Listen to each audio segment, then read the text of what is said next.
산상수훈은 하나님 나라의 백성이 어떻게 살아야 하는가 하는 것을 이야기하고 있는데, 먼저 팔복에서 하나님 나라 백성이 먼저 돼야 된다라는 것을 말씀하고 있어요. 하나님 나라 백성이 되어야 하나님 나라 백성답게 살 수 있는 것입니다. 먼저 하나님 나라 백성은 어떤 존재인가, 어떤 성품을 가진 어떤 being, 이 존재인가를 먼저 이야기하고 있고, 이게 되어야 그 다음에 doing, 하나님 나라 백성으로 살아가는 것이 가능합니다. 여러분, 이 속사람은 변하지 않았는데, 내가 하나님 나라 백성이 아닌데 하나님 백성처럼 살아가는, 이건 이제 처세술이죠. 교회를 좀 나오다 보면 1년 2년 나오다 보면은 이제 처세술이 생겨요. 종교인으로 그렇게 살아가는데, 그건 도금신앙이라고 말씀드렸어요. 도금신앙이 아니라 여러분 안이 변화되어지는 순금신앙. 순금신앙은 저절로 그게 드러나게 되어지는 거예요. 비잉이 중요하다. 내가 먼저 하나님 나라 백성의 성품을 갖는 것, 그 사람이 되어지는 것, 이게 중요하다. 그런데 기억해야 될 것이 관계입니다. 지금 팔복 중에서 6가지를 말씀을 드렸는데, 가장 먼저 시작되는 게 심령이 가난한 거죠. 먼저 심령이 가난한 사람이 되어야 돼요. 그러면 심령이 가난해지면 그 다음에는 애통하는 자가 돼요. 애통하는 것은 자기 자신에 대해서 자신을 들여다보면서 애통하게 되어지고, 그 다음에는 온유한 자가 되어지는데, 그것은 다른 사람과의 관계예요. 다른 사람에게 나 자신의, 내 심령이 가난해지고 나니까 나 자신을 바라보면 애통하게 되어지고, 다른 사람을 바라보면 정죄하고 하는 것이 아니고 온유하게 되어지고, 그리고 또 의에 줄이고 목말라져. 이것은 자기 자신에 대한 태도예요. 그리고 긍휼히 여기게 되어지고, 이건 다른 사람에 대한 관계이죠. 그리고 마음이 청결해져. 이건 자기 자신이에요. 그리고 그 다음에 오늘 우리가 살펴보는 게 화평하게 되어져. 이것은 다른 사람과의 관계이죠. 하나님 나라 백성의 삶은 때로는 혼자도 살 수 있지만, 그러나 하나님 우리를 공동체로 만드셨어요. 이 공동체 안에서 관계를 통해서 우리가 하나님 나라를 누릴 수 있는 것입니다. 그래서 먼저 존재가 돼야 돼요. 존재가 되어지고, 그 다음에 관계를 누릴 수 있고, 그리고 그 속에서 사역을 감당할 수 있는 것입니다. 오늘 본문은 팔복 중에서 7번째, 이제 화평하게 하는 자에 대해서 말씀하고 있어요. 화평하게 하는 자가 복이 있다. 그 사람은 하나님의 아들이라 일컬음을 얻게 될 것이다. 여러분, 예수 믿으면 하나님의 자녀가 되어집니다. 영접하는 자, 곧 그 이름을 믿는 자들에게는 하나님의 자녀가 되는 권세를 주셨으니 그랬어요. 자, 성경은 저와 여러분을 가르칠 때에 하나님의 자녀라고 이야기합니다. 여기서 자녀라고 번역되어진 헬라어 단어는 테크논이에요.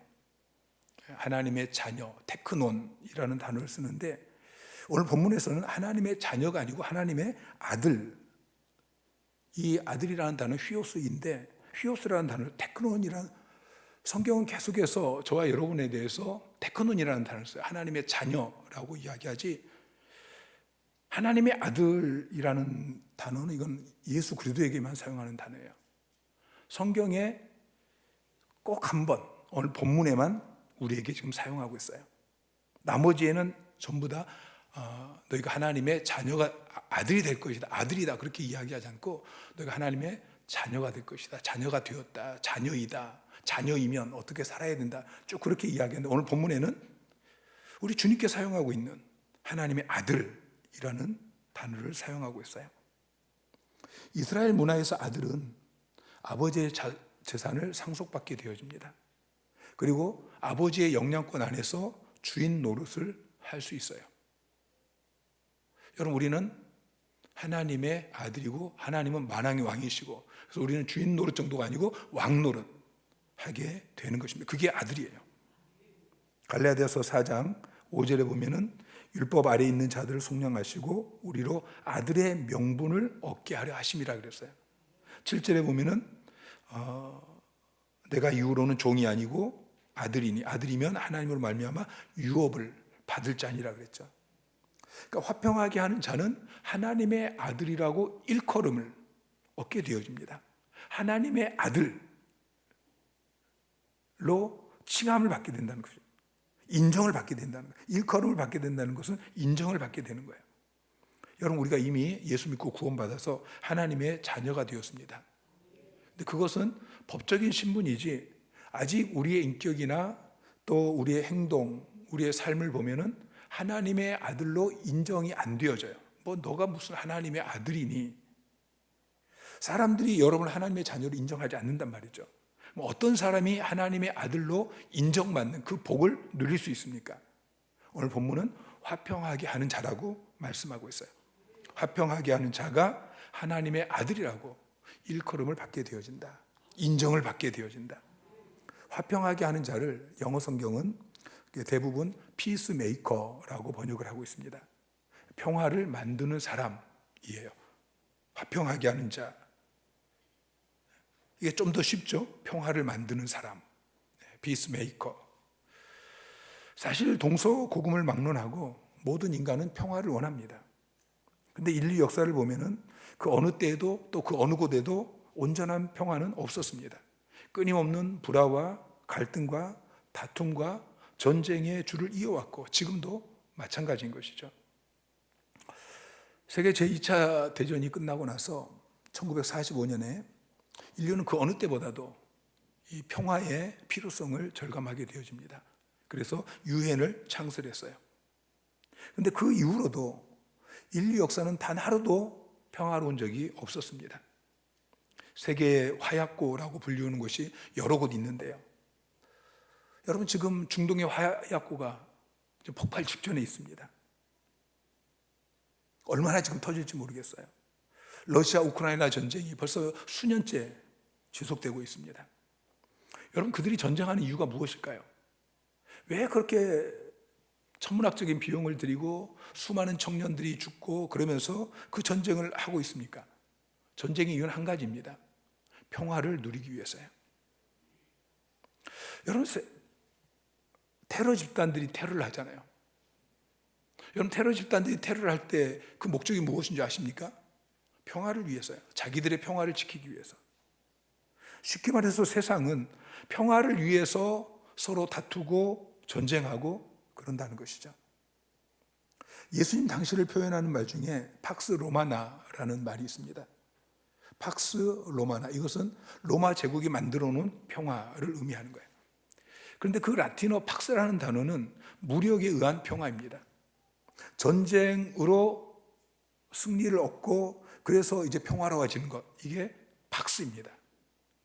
그런데 겉으로는 평화로워 보이지만 그 속에는 억압이 있고 노예가 있고 폭력이 있습니다. 여러분, 힘이나 무력이나 전쟁 이런 것으로는 진정한 평화를 가져올 수 없는 것입니다. 전 세계는 평화를 위해서 얼마나 많은 비용을 지불하는지 모릅니다. 안보 비용, 국방 비용 이런 것이 뭐 상상을 초월합니다. 중국의 만리장성은 인간의 어리석음의 극치이죠. 상상할 수 없는 인력과 또 재정, 국력을 정말 쓸데없이 버렸습니다. 지금도 모든 나라들은 평화를 위해서 현대판 만리장성을 쌓고 있습니다. 우리나라도 엄청난 돈을 국방 예산으로 지출하고 있습니다. 내년 국방 예산이 61조 원이래요. 여러분, 61조 원이면은 1,000만 원씩, 여러분 1,000만 원이면 커요? 적어요? 1,000만 원 받으면 좋겠어요? 안 좋겠어요? 지금 뭐 20만 원, 뭐 야당에서나 뭐 이야기하잖아요. 20만 원씩 지출하는 게 이것 가지고도 굉장히 큰데, 여러분 1,000만 원씩 지출하면 받으면 얼마나 좋겠어요? 여러분 61조 원이면은 1,000만 원씩 610만 가정에 610만 가정이면 뭐 우리나라 얼마나 될까요? 여러분, 그런 엄청난 돈을 국방 비용으로 해마다 지금 지출하고 있어요. 북한은 수백만 명이 굶어서 죽어가고 있는데 그들을 충분히 먹일 수 있는 그 엄청난 돈을 국방비로 쏟아놓고 있습니다. 왜 그렇습니까? 평화를 위해서요. 여러분, 세계 각국이 지출하는 그 국방비들을 다 모으면은 전 세계에 굶어 죽어가는 사람들을 다 배불리 먹일 수 있어요. 그래서 사람들이 얼마나 어리석습니까? 여러분, 이런 이야기가 여러분 피부에 잘 와닿지 않죠? 그런데 가깝게 여러분의 가정, 여러분의 일터, 또 여러분의 사역의 현장을 봐도 마찬가지예요. 부부 간에 남편은 남편대로, 아내는 아내대로 가정의 평화를 위해서 서로 싸웁니다. 여러분, 부부싸움 하는 이유가 뭐예요? 평화를 위해서. 결혼 첫날 신혼여행 때 남편을 잡아야 평생 가정이 평화롭다. 그러니까 잡아라. 그래서 잡으려고, 가정의 평화를 위해서 잡으려고 하다가 서로 싸워서 신혼여행 돌아올 때는 이혼하고 돌아오는 거예요. 여러분, 이것은 사탄의 속임입니다. 사람들이 어리석게 그 사탄의 속임에 속아 넘어가고 있어요. 평화를 위해서는 이렇게 해야 된다, 저렇게 해야 된다, 힘을 비추게 해야 된다, 싸워야 된다. 여러분, 결국은 평화를 얻지 못하는 것입니다. 여러분, 사탄의 속임을 내려놓으시고 하나님 말씀을 붙드시기 바랍니다. 평화를 얻기를 원하면은 하나님께 나아가셔야 돼요. 오늘 본문에 에이레네라는 단어를 평화라고 번역을 했는데, 히브리어로는 샬롬이죠. 에이레네, 헬라어로는 에이레네, 또 히브리어로는 샬롬. 이것은 하나님과 인간의 자유로운 평화, 그리고 사람과 사람 사이에서 바른 관계를 이루면서 오는 그런 평화, 자연 만물과의 관계 속에서도 원만하게 이루어지는 번영과 충만과 안정을 의미합니다. 여러분, 이것은 사람이 만들 수 있는 것이 아니고 하나님이 부어주시는 하나님의 선물입니다. 여러분, 성경을 보면은 곳곳에서 하나님의 대표적인 속성을 평화라고 말하고 있어요. 사사기 6장 24절에 보면은 기드온이 여호와를 위하여 거기에 제단을 쌓고 그것을 여호와 샬롬, 평강의 하나님, 이렇게 불렀어요. 로마서 15장 31절에도 보면은 평강의 하나님께서 너희 모든 사람과 함께 계실지어다. 고린도전서 14장 33절에 보면은 하나님은 무질서의 하나님이 아니시오 오직 화평의 하나님이시니라. 평강의 하나님, 화평의 하나님, 똑같 번역, 우리 한글 번역은 좀 다르지만 원어는 다 에이레네예요. 평화. 하나님은 평화의 왕이십니다. 여러분, 하나님께 나아가세요. 평화의 왕이신 그분께 나아가면 그분이 여러분에게 평화를 주실 것입니다. 자, 데살로니가후서 3장 16절 말씀 시작. 평강의 주께서 친히 때마다 일마다 너에게 평강을 주시고 주께서 너희 모든 사람과 함께 하시기를 원하노라. 빌립보서 1장 2절 시작. 하나님 우리 아버지와 주 예수 그리스도로부터 은혜와 평강이. 자, 바울은 데살로니가 교회를 위해서 기도하고 빌립보 교회를 위해서 기도할 때에 평강의 주께서 때마다 일마다 너에게 평강을 주시기를 원하노라, 이렇게 기도했어요. 하나님 우리 아버지와 주 예수 그리스도부터 은혜와 평강이 너에게 있을지어다, 그렇게 축복하며 기도했어요. 여러분도 여러분 자신을 위해서 기도할 때, 여러분 가정을 위해서, 일터를 위해서, 사회 현장을 위해서 기도할 때 이렇게 기도하세요. 평강의 하나님, 때마다 일마다 평강을 주십시오. 하나님이 주시는 평화는 환경 조건을 초월한 평화입니다. 하나님께서 우리의 심령 가운데 부어주시기 때문에 환경과 상관없이, 상황과 상관없이 그냥 물밀듯이 우리의 심령 가운데 밀려드는, 그게 하나님이 주시는 평화예요. 이 평화를 주시면은 우리의 삶 가운데 어떤 환경이 있고 어떤 상황이 있고 어떤 갈등이 있고 어떤 문제가 있고 그래도 그 모든 것들을 극복하고 남을 수 있는, 그래서 우리의 마음이 평안할 때에 하나님께서 우리에게 맡기신 모든 사역들을 가정 안에서, 일터에서, 또 교회 사역의 현장 가운데서 감당할 수 있게 되는 것이죠. 이런 평화를 바울은 모든 지각에 뛰어난 하나님의 평강이라고 말씀하고 있어요. 모든 지각, 우리의 이 상상을 초월하는 하나님이 주시는 평강, 우리의 이 지식으로는 이해할 수 없는 신비로운 그런 평화, 이것은 바울이 옥중에서 직접 체험한 거예요. 지금 데살로니가 서나 또 빌립보서, 이것은 옥중에서 쓴 편지인데 평강의 하나님에 대해서 고백하고 있어요. 예수님께서도 요한복음 14장 27절에 이렇게 말씀하시죠. 평안을 너에게 끼치노니 곧 나의 평안을 너에게 주노라. 주님이 자신의 평안을 우리에게 주신다고 말씀하고 있어요. 내가 너에게 주는 평안은 세상이 주는 평안과 같지 않다. 세상이 알 수도 없고 세상이 줄 수 없는 그런 평안을 내가 너에게 주겠다. 그러니 너희는 그 평안을 받고 마음에 근심하지 말고 두려워하지 말아라 말씀하고 계시는 거예요. 여러분 기억하세요. 참된 평안은 그 어떤 것이 여러분에게 주는 것이 아니고 오직 우리 주님이 여러분에게 주십니다. 우리 하나님께 나아가서 이 평화를 누리는 자가 되어야 합니다. 근데 주님께서 오늘 말씀하고 있는 것은 너희가 주님께 나아가서 아버지께 나아가서 또 내게 나와서 이 평화를 누려라. 이 평화를 누리는 자가 복이 있다라고 이야기하는 것이 아니고 화평하게 하는 사람이 복이 있다. 평화를 만드는 사람이 복이 있다라고 말씀하셔요. 우리는 먼저 평화를 누려야 돼요. 그래야 평화를 만들 수 있어요. 근데 평화를 누리고 끝나는 것이 아니고 세상 속에서 이제는 이렇게 평화를 만드는 사람이 되어야 할 것입니다. 첫째로 사람들 사이에서 평화를 심어야 합니다. 성 프란체스코가 말한 것처럼 미움이 있는 곳에 사랑을 심고 상처가 있는 곳에 용서를, 분열이 있는 곳에 일치를, 의혹이 있는 곳에 믿음을 심는 것입니다. 로마서 12장 18절에 보면은 할 수 있거든 너희로서는 모든 사람과 더불어 화목하라 라고 말씀하고 있어요. 우리는 사람들 사이에서 화목해야 합니다. 가정 안에서 화평하게 하는 자가 되십시오.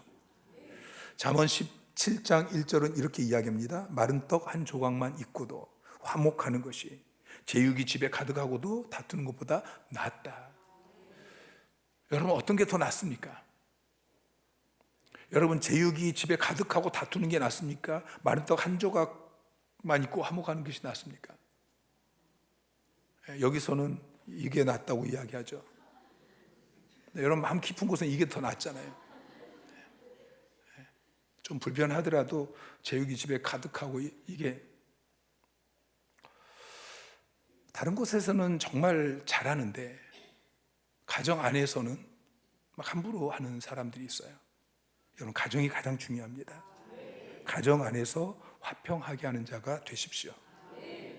또 교회 안에서 화평하게 하는 사람이 되셔야 됩니다. 데살로니가전서 5장 13절 시작. 그들의 역사로 말미암아 사랑 안에서 가장 귀히 여기며 너희끼리 화목하라. 너희끼리 지금 고린도 교회 성도들에게 이야기해요. 너희끼리 교회 안에서 성도인 너희들끼리 화목해라. 에베소서 4장 3절은 평안에 매는 줄로 성령이 하나 되게 하신 것을 힘써 지켜라. 여러분 성령께서 평안에 매는 줄로 여러분을 묶어주셨어요. 이것을 힘써 지키라고 말씀하고 있습니다. 사탄은 나누는 자예요. 사탄은 하나님과 우리 사이를 갈라놓고 또 사람들과 우리 사이에 정말 친한 성도들 사탄이 잘못된 생각을 집어넣고 잘못된 이야기를 듣게 하고 그래서 서로 분쟁하게 하고 나누고 이런 일을 사탄이 하는 것입니다. 여러분 교회 안에서 성령이 하나 되게 하신 것을 힘써 지키시기 바랍니다.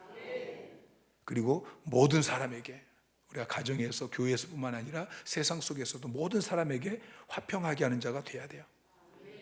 로마서 12장 18절 아까도 읽었었는데 할 수 있거든 너희로서는 모든 사람과 더불어 모든 사람이라고 해요. 모든 사람과 더불어 화목하세요. 원수하고도 우리는 화목해야 합니다.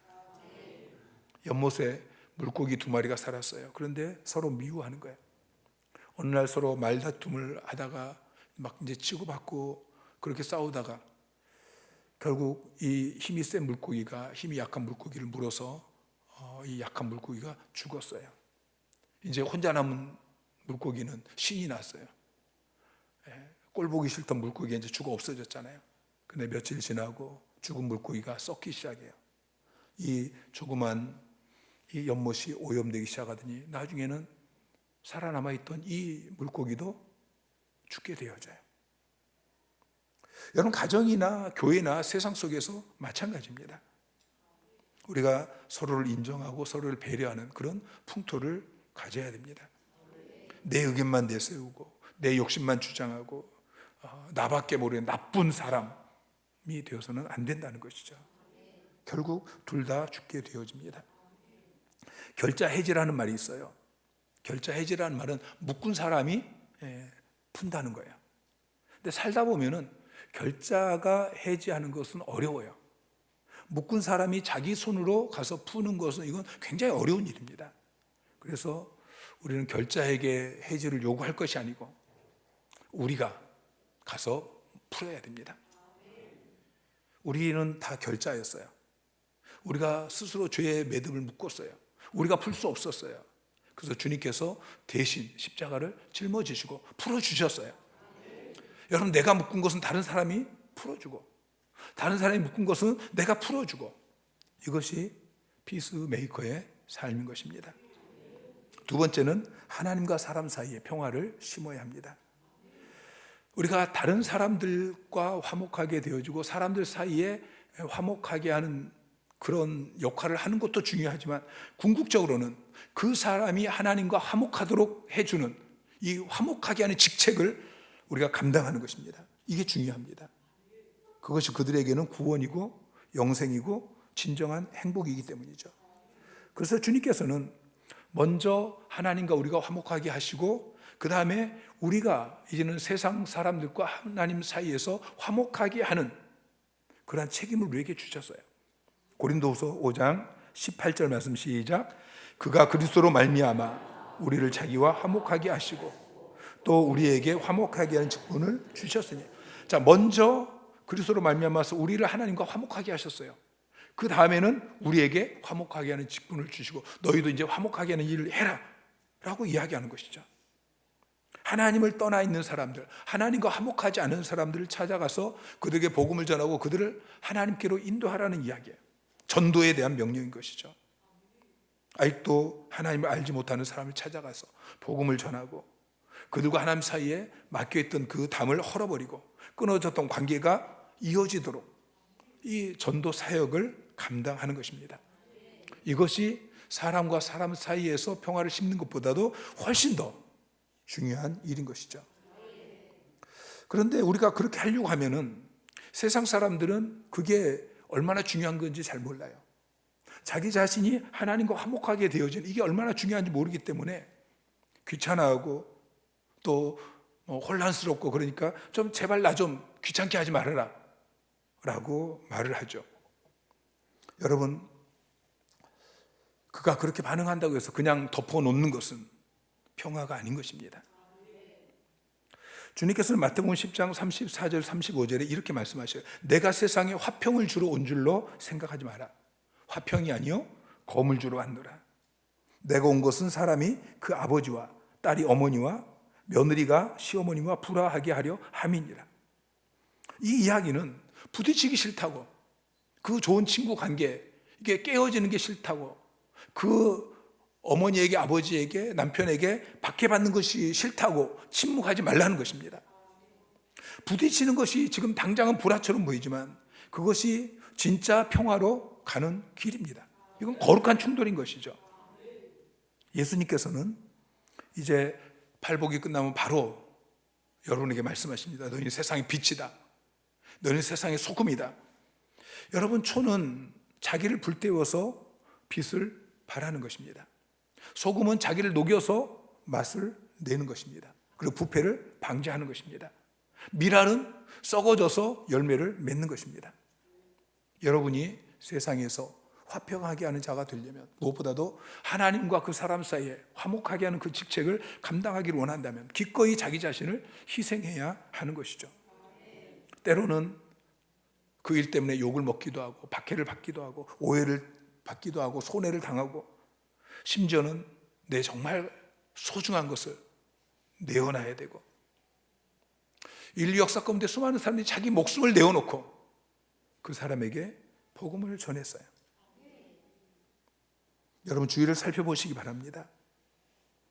우리 주위는 미움과 다툼, 분열, 분노, 전쟁 이런 것으로 가득 차 있습니다. 세계 어느 나라에도 평화를 위한 모임이 있고 평화를 위한 법이 있고 평화를 위한 그런 노력은 있지만 평화를 찾기는 어렵습니다. 오히려 이 세상은 성경에 기록된 것처럼 날이 갈수록 악해지고 잔인해져 갑니다. 그 이유가 무엇입니까? 그건 정치인이 정치를 잘못했기 때문이 아닙니다. 경제인들이, 법조인들이 잘못한 것이 아닙니다. 그리스도인들이 화목하게 하는 그 직책을 감당하지 못했기 때문인 것이죠. 저와 여러분이 화평하게 하는 자가 되기 위해서 기꺼이 자기를 희생하고 헌신하지 않았기 때문입니다. 여러분, 십자가 없이는 면류관이 없다는 말을 기억하십시오. 고난이 없이는 십자가의 영광이 없고, 십자가 없이 부활의 승리는 있을 수 없는 것입니다.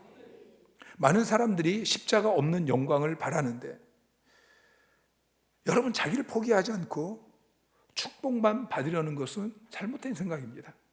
주님께서는 여러분이 희생하고 헌신하며 화평하는 자가 되라고 말씀하십니다.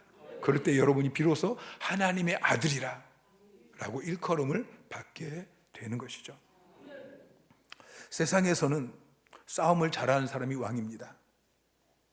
싸움을 잘하는 사람이 대장이 됩니다. 어려서 골목 대장이 되고, 또 깡패 두목이 되어지고, 또 군대에서도 이 군대의 어떤 장수가 되고, 그렇지 않습니까? 그런데 예수님께서는 평화를 만드는 사람이 하나님의 아들이 되어진다. 만왕의 왕, 그분의 아들이 된다라고 말씀하십니다. 처음에 말씀을 드린 것처럼 여러분 이미 예수 믿고 하나님의 자녀가 되었습니다. 그런데 여러분이 하나님의 자녀 되어진 것은 단지 법적인 명칭이고, 그리고 신분상의 명칭일 뿐입니다. 아직 저와 여러분의 모습은, 우리의 인격, 우리의 행동은 하나님의 아들이라고 불려지기에 너무나도 부족한 모습이죠.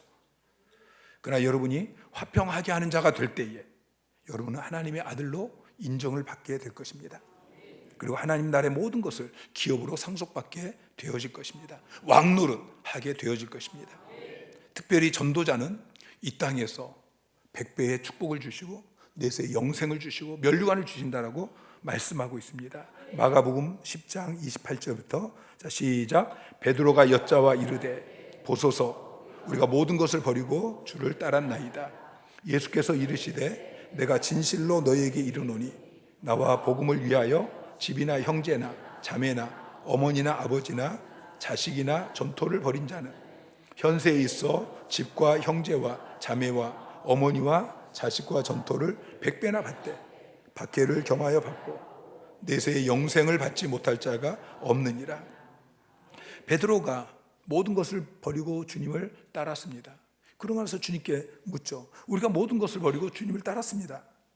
그랬더니 예수님께서 말씀하시기를 나와 복음을 위해, 주님을 위해, 복음을 위해 집이나 형제나 자매나 어머니나 아버지나 자식이나 전토를 벌인 자는, 재정적으로 희생하고 가족도 희생하고 그런 사람은 그 헌신한 그것에, 이 땅에 현세에 있어 집과 형제와 자매와 어머니와 자식과 전토를 100배나 받되. 아멘이신가요? 내세에 영생을 받지 못할 자가 없느니라 말씀하셨습니다. 여러분, 화평하게 하는 자가 되시기 바랍니다. 그러기 위해서 먼저 내가 평화를 누려야 됩니다. 평강의 왕이신 하나님 앞에 나아가십시오. 그리고 그 평화를 누리십시오. 그리고 여러분 가는 곳마다 평화를 만드는 피스메이커가 되시기를 주님의 이름으로 축원합니다. 사람들 사이에서 화목하게 하는 그 역할을, 빛의 역할을, 소금의 역할을 감당하십시오. 그래서 하나님과 사람 사이에 여러분이 복음을 전해서 전도자의 삶을 삶으로 그 사람과 하나님과의 관계가 화목하게 되어지고, 그래서 그 사람도 여러분처럼 인생이 행복하게 되어지는 전도자의 삶을 사시기를 주님 이름으로 축원합니다.